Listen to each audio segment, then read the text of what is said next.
Thomas's branch line is important, and so is Edward's. But their track and bridges are not so strong as those on the main line. Sir Topham Hatt does not allow the heavier main line engines like Gordon to run on them. But one day, the way Gordon was talking, you would have thought Sir Topham Hatt had given this order for quite another reason. It's not fair, grumbled Gordon. What isn't fair? Asked Edward. Letting branch line diesels pull main line trains. Never mind, Gordon. I'm sure Boko will let you pull his freight cars sometimes. Gordon spluttered. I won't pull Boko's dirty trucks. I won't run on branch lines. Why not? It would be a nice change. The Fat Controller would never approve, huffed Gordon. Branch lines are vulgar. Gordon puffed away. Edward chuckled and followed him to the station. Every evening, the two engines pull two fast trains from the station. Gordon always leaves first with an express for the main line. Edward follows 5 minutes later with his train for the branch line.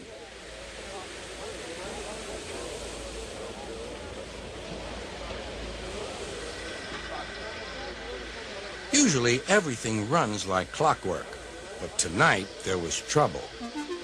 A lady in a green floppy hat was saying goodbye to a friend. It was nearly time for Gordon to start.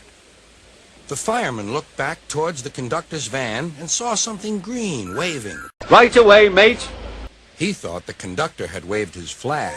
Gordon started, leaving luggage, his passengers, and the conductor all standing on the platform. Everyone was very surprised and cross.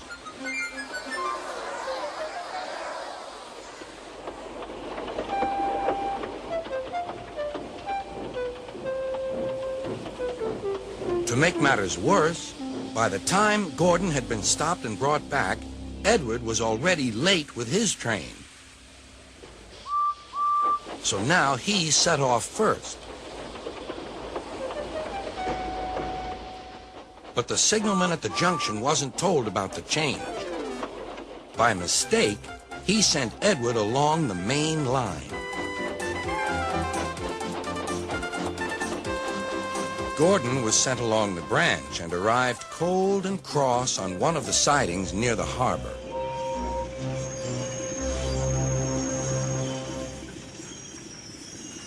Next morning, Bill and Ben peeped into the yard. There were no cars for them, but they didn't mind that. Teasing Gordon would be much better fun. What's that? Asked Bill. Shh, whispered Ben. It's Gordon. It looks like Gordon, but it can't be. Gordon never comes on the branch lines. He thinks them vulgar. Gordon pretended he hadn't heard them. If it isn't Gordon, said Ben, it's just a pile of old iron. Which we'd better take to the scrapyard. No, Bill. This lot's useless for scrap. We'll take it to the harbor and dump it in the sea. Gordon was alarmed. I am Gordon. Stop! Stop! When Boko suddenly arrived, Gordon thought him the most beautiful sight he had ever seen. Boko, my dear engine, save me! Boko quickly sized up the situation and threatened to take away the cars he had brought for Bill and Ben. This made the twins behave at once. Gordon thought Boko was one. Those little demons, how do you do it? Ah, well, said Boko, it's just a knack. Gordon still believes that Boko saved his life, but we know the twins were only teasing, don't we?